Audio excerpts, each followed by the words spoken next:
Ok. Et ben moi, du coup, j'ai fait des études en communication marketing pendant 5 ans à Lyon après le lycée. Euh, des études pendant lesquelles j'ai pris beaucoup de poids parce que je suis partie chez mes parents, j'ai commencé à manger plus librement, on va dire, et vu que j'avais jamais appris à manger, j'ai mangé comme je l'entendais, comme je le sentais, etc. Et c'est vrai que j'avais pas un rapport à l'alimentation très sain en fait. Et après ça, je suis partie pendant 2 ans aux États-Unis, bon, qui est un pays où c'est plus compliqué qu'autre chose de manger sainement, on va dire. Faut vraiment rajouter des efforts, pas comme en France, je trouve. Euh, et du coup, en fait, j'avais un rapport à l'alimentation qui était pas sain, mais ça fait depuis des années, depuis que j'étais plus jeune, que j'ai, je pense, 10 12 ans, où j'ai eu des compulsions alimentaires, notamment quand j'étais petite, je me rappelle, au plus loin que je me rappelle, j'allais piquer des biscuits dans le cellier chez mes parents avant de dormir le soir et je les mangeais et je cachais les emballages sous mon lit et je me rappelle que je les ressortais, je sais pas, un mois après et je voyais tout ce que j'avais mangé. Sauf que à l'époque, je prenais pas de poids parce que j'étais chez mes parents, j'étais plus jeune, j'avais peut-être pas encore un corps terminé dans sa croissance, etc. Donc il y avait quelque chose de différent. Et à partir du moment où voilà, je suis partie de chez eux, etc., ça a été très compliqué. En fait, ça a été plus la descente aux enfers qu'autre chose. Et vu que en fait, on se rend vraiment compte, je pense, de nos troubles alimentaires quand on n'a plus d'autre solution que d'être face à ça, en fait, quand on a le poids qui nous dit, là, tu es en surpoids, que ce soit pour la santé ou autre. Donc voilà, en fait, moi, c'était un peu ça ma situation. Et c'est vrai que quand j'étais aux États-Unis, la première année, je mangeais très, très mal. Et la deuxième année, j'étais dans une autre famille avec un père français et une maman américaine. Et du coup, l'alimentation était quand même beaucoup mieux gérée, quoi. Donc ça, c'était vraiment top. Et ça m'a donné envie de recommencer à bien cuisiner, à faire attention, etc. Mais j'avais quand même beaucoup de mal à le faire toute seule. Et en fait, la deuxième année, donc je suis rentrée pendant 3 mois, j'étais en France à peu près début d'année. Puis après, je suis partie 3 mois à Malte. Et là, c'était pareil, j'avais beaucoup de crises de compulsion, etc. Parce que émotionnellement, ça allait pas. J'étais stressée par mes colocataires là-bas. Enfin, ça allait vraiment pas du tout. Et en fait, je cherchais vraiment pour résoudre ça. Je me disais, bon, il faudrait que je passe par un psy d'abord. Et du coup, en fait, j'ai regardé donc sur Internet, il y avait des psys voilà, qui aidaient pour les comportements d'hyperphagie notamment que moi j'ai. Et j'avais déjà vu un psy il y a quelques années pour résoudre ces troubles-là, mais ça n'avait pas marché. Donc en fait, je continue à chercher, etc. Et je suis tombée sur l'annonce en premier de Google sur Smart Life. Et en fait, je regardais ce que c'était et c'est là que je me suis dit, bon, en fait, ça a l'air super. Je connais pas du tout le concept et c'est dommage que ça soit pas aussi connu. Enfin, je veux dire, j'étais pas autant informée que ça. Et du coup, j'ai eu vraiment de la chance, on va dire, d'être tombée dessus parce que sinon, je sais pas si j'aurais pu trouver cette solution aussi facilement un jour, quoi. Donc voilà, quand j'ai recherché, après, j'ai eu un appel avec toi et c'est là que tout a commencé. Voilà. Ok. Et du coup, au final, quand tu nous as contactés, tu étais dans une phase où tu avais donc des crises d'hyperphagie Ouais. et ça t'avait fait prendre du poids, c'est ça? Tu te sentais pas bien. Je me sentais vraiment pas bien parce que en fait, je savais que toutes les quantités de nourriture que j'avalais, elles restaient stockées dans mon corps. J'arrivais pas du tout à les manager, à les faire, à les évacuer comme quelqu'un qui fait du sport ou quelqu'un qui mange de façon saine, je dirais.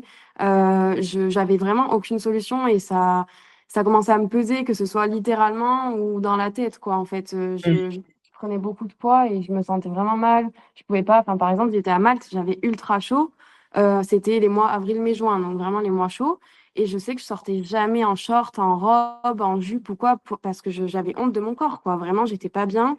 Et, euh, et c'était une vraie honte. Et du coup, je préférais mourir de chaud à 45 degrés sous tous mes habits et mes t-shirts et tout, que d'être bien à cause de ça, quoi. Donc là, je me suis dit, il y a vraiment un vrai problème d'obsession avec le corps, le poids et tout, et de compulsion alimentaire, quoi. Donc, voilà. Cool. Ok. Donc toi, le déclencheur un peu à prendre ça en compte, c'était uniquement l'aspect physique ou ça t'impactait, je sais pas, sur d'autres aspects de ta vie, cette relation alimentation? C'était l'aspect physique m'a donné un peu le déclencheur, on va dire, en mode bon, je vais pas passer ma vie. En plus, j'habite dans le sud-est, en France, chez mes parents. Je vais pas passer ma vie à me cacher les jambes, le ventre, etc. parce que je meurs de chaud, parce que j'ai honte de mon corps. Donc ça a été le déclencheur parce qu'on était une période où il faisait chaud. Mais le déclencheur psychologique, ça faisait des années que ça y était et je me rends compte que j'étais malheureuse, quoi. Genre d'avoir cette culpabilité sur moi dès que tu fais une crise d'hyperphagie, de manger beaucoup.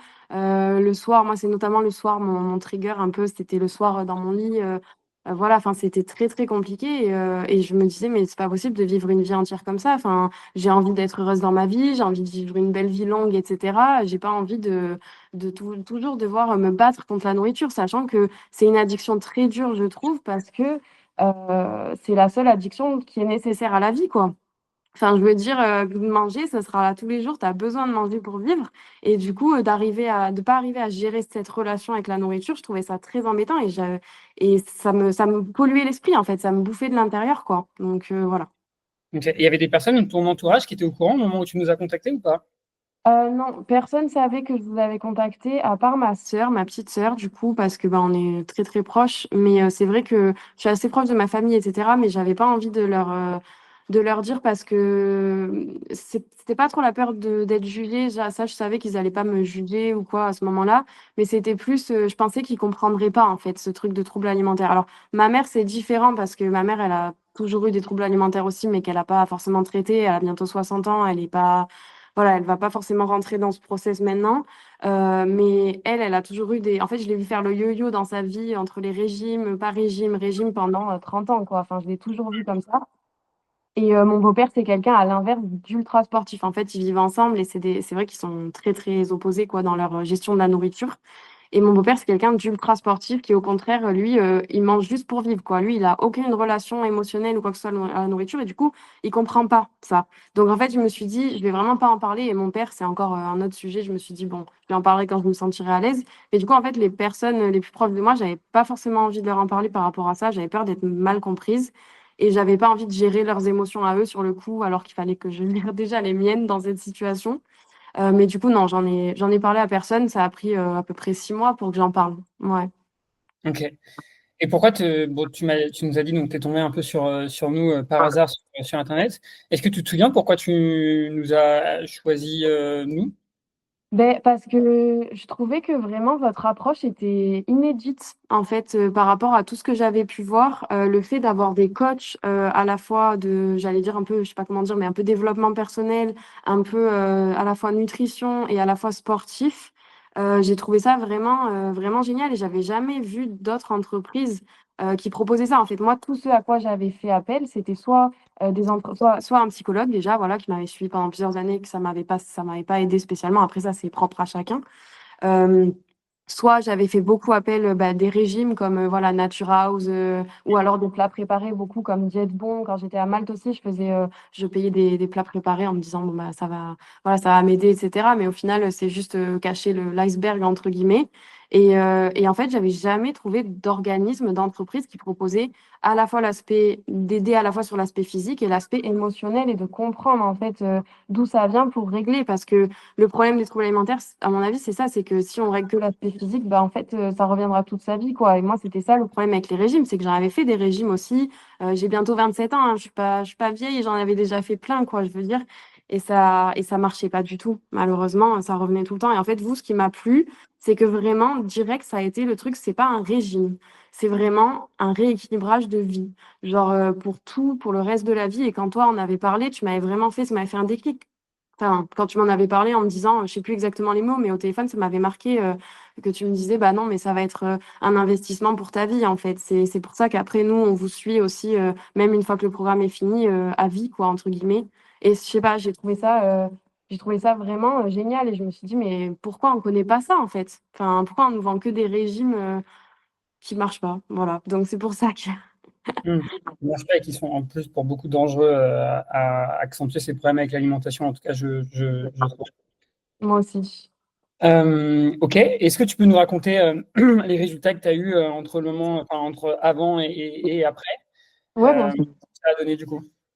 Et ben du coup, alors moi, on a travaillé avec du coup ma coach Maëlle qui est super. On a travaillé pendant, voilà, j'ai commencé à peu près au mois de juin, pendant à peu près les 6 mois, les 6 derniers mois de l'année, en fait, de juin à décembre. On a vraiment travaillé sur enfin, résoudre les compulsions alimentaires. Vraiment, je me rappelle que quand je l'ai contacté à Malte, je pouvais peut-être manger une tablette de Milka de 280 grammes par soir pendant une semaine et recommencer la semaine d'après ou un soir sur deux. Et aujourd'hui, je fais plus du tout ça, quoi. Aujourd'hui, c'est sorti complètement du périmètre en fait sur lequel j'agis. Donc ça, c'est vraiment exceptionnel. Après, je sais que ça peut toujours, c'est toujours instable, hein, ça peut toujours revenir quand on en a eu. C'est comme des gens qui sont dépendants à l'alcool ou autre. Voilà, je sais qu'il faut faire attention. Mais pour le moment, c'est vraiment une réussite là-dessus. Et en fait, on a commencé à entamer la perte de poids. Alors, on avait commencé quand j'étais en Floride. Déjà, j'étais à peu près, moi, je peux dire mon poids, j'ai vraiment pas de problème avec ça. Mais du coup, pour donner une idée, j'étais à peu près à 84 kilos quand je suis partie en Floride. Je fais 1,62 m à peu près. Donc voilà, j'étais en obésité, enfin en surpoids, quoi. Et du coup, quand je suis partie en Floride début octobre, je faisais 84 kilos et on a commencé à travailler sur ça quand j'étais là-bas. En partant de Floride, donc en début décembre, je crois que j'étais aux alentours de peut-être 79, quelque chose comme ça. Enfin voilà, j'ai eu 80, 79, mais vu que j'ai eu la pneumonie entre-temps, bon, j'ai un peu perdu du poids, etc. aussi. Et en fait, après, ça s'est restabilisé aux alentours de 80. Et là, on a continué du coup la perte de poids avec Maëlle. Alors ça prend du temps aussi parce que j'ai pas envie. C'est moi qui aussi veux que ça aille doucement parce que j'ai envie que ça dure et que ça. Enfin, je préfère aller doucement et que ça me prenne un an s'il faut encore que d'aller vite et que ça dure pas dans le temps. Donc vraiment, je préfère prendre le temps. Et c'est vrai que du coup, maintenant, je suis aux alentours de 77 kilos et je perds à peu près, voilà, même si c'est 500 grammes par semaine, 500 grammes toutes les 2 semaines, c'est ce qui me convient en fait et c'est ce qui convient à mon corps pour qu'il s'adapte dans les nouvelles habitudes alimentaires. Du coup, c'est que du positif en fait parce que je sais que avec Maëlle aussi, on joue sur différents leviers, que ce soit bah, les quantités de féculents, les collations, etc. Et du coup, ça m'aide. Et en fait, ce qui est génial, c'est que c'est la première fois que du coup, je peux perdre du poids sainement dans ma vie, en fait. C'est-à-dire sans enlever les féculents, par exemple, du repas. Chose que je n'avais jamais connue quand je faisais des régimes où il fallait forcément enlever les féculents et ne plus manger de biscuits et tout. Et c'était un enfer, cette sensation de frustration. Enfin, c'est pas possible. Tu peux pas vivre comme ça, quoi. Donc là, c'est ça qui est génial, c'est que on mange sainement et au final, j'ai pas l'impression d'être dans l'extrême non plus. Je fais pas du sport de fou. Je dois faire une séance de yoga par semaine et je marche 6000 pas par jour. Enfin, c'est pas un truc incroyable. Je fais pas des triathlons, je fais pas du running, je vais pas à la salle tous les jours en ce moment. Et pourtant, ça marche, quoi. Donc, c'est ça qui est bien et c'est que du coup, l'objectif, je sais qu'il sera atteint avec le temps. Et vu que là, j'ai du temps et que j'ai un an pour me remettre un petit peu aussi et décider ce que je vais faire aussi voilà, comme travail, comme projet professionnel, etc. Je me dis, bah, c'est l'occasion voilà, de penser à moi. Et donc, c'est que du positif, en fait. Pour le moment, c'est vraiment que du positif. Ok, donc tu vas doucement, mais sûrement, effectivement, dans cette logique où tu n'as pas envie de t'infliger trop de contraintes, tu as envie de garder les choses simples. En fait, on n'a pas tous la même tolérance aux efforts. Il y a des Ouais. gens, des fois, qui veulent faire moins, tu vois, ils veulent garder les choses faciles. Et en fait, c'est aussi très bien parce que d'une certaine manière, comme tu le dis, si c'est facile, enfin, si tu n'as pas l'impression de chercher à perdre du poids, si tout est un peu normal, en fait, normalement, tu n'es pas censé effectivement reprendre de poids, surtout si tu n'as plus de compulsion. Donc, c'est vraiment bien d'avoir aussi cette approche parce qu'en fait, tu l'as dit, on n'est pas là pour chercher à perdre le plus de poids possible. On est là pour perdre ce poids et jamais le reprendre. En fait, c'est ça, comme tu l'as dit. Tu es jeune et tu Compétition, quoi. Ah, exactement. as tout le temps encore tu vois, de ta vie pour te sentir bien. Qu'est-ce que tu as préféré, enfin, qu'est-ce que tu as bien aimé dans ton expérience avec nous? Ah bah franchement, je pense le relationnel avec ma coach, c'est incroyable. Enfin, c'est un cadeau hein, d'avoir rencontré Maëlle. Elle est incroyable et elle me soutient et elle a vraiment toujours la façon de faire avec moi qui est à la fois naturelle et à la fois empathique, mais elle arrive quand même à me booster quand j'en ai besoin en me disant allez hop là, on se reprend. Et en fait, je crois que c'est la seule personne qui peut que je vais réellement écouter au final quand elle va me dire bon entre guillemets là tu fais de la merde, il faut se reprendre et que je vais pas me braquer, quoi. C'est peut-être, je sais pas comment elle a réussi à instaurer ce truc parce que moi, je suis quelqu'un quand même d'assez susceptible et qui peut assez vite me braquer, notamment quand on me parle de comment je dois gérer ma nourriture, etc. J'ai beaucoup de mal à être, on va dire, ouverte et à prendre les conseils, pas comme des critiques.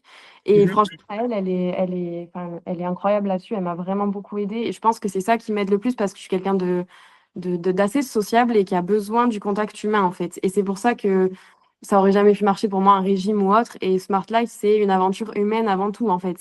On est là, on est des humains entre êtres humains qui veulent s'aider à vivre sainement pour le reste de leur vie, quoi. En fait, il n'y a rien de plus à définir pour moi. C'est pas une entreprise, c'est comme une grande famille. C'est pour ça que quand, d'ailleurs, hier, tu as dit on pourrait peut-être lancer des retraites, etc. Sur Smart Life, moi, mes meilleure idée possible, quoi. Franchement, si demain vous en lancez une, je viens direct. Enfin, c'est génial de pouvoir avoir le contact humain et je sais pas, en fait, c'est ça qui m'a marqué le plus. Après, j'ai pas eu forcément de lien avec beaucoup d'autres coachs, mais même les autres personnes en dehors de Maëlle à qui j'ai parlé, toi, forcément, Mélissa à l'époque aussi qui était là pour gérer un petit peu la relation coach-élève, entre guillemets.